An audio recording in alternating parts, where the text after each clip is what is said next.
সাবেক প্রধানমন্ত্রী শেখ হাসিনা সহ তার সরকারের সব মন্ত্রী এমপির নামে বরাদ্দ কূটনৈতিক পাসপোর্ট অর্থাৎ লাল পাসপোর্ট বাতিল করার সিদ্ধান্ত নিয়েছে সরকার।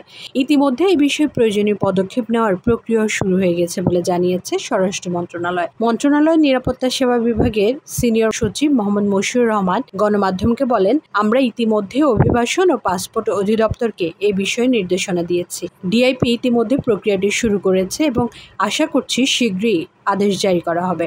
সংসদ সদস্যদের পাশাপাশি তাদের পরিবারের সদস্যরাও কূটনৈতিক পাসপোর্ট বহন করে।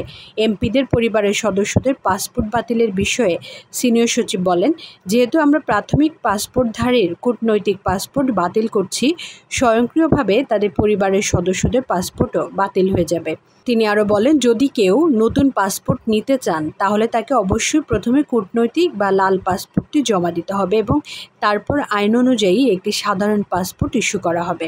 লাল পাসপোর্ট বাতিল হয়ে গেলে যাদের নামে ফৌজদারি মামলা রয়েছে বা গ্রেফতার হয়েছেন এমন সাবেক মন্ত্রী ও সংসদ সদস্যদের সাধারণ পাসপোর্ট পেতে আইনি প্রক্রিয়ার মধ্য দিয়ে যেতে হতে পারে।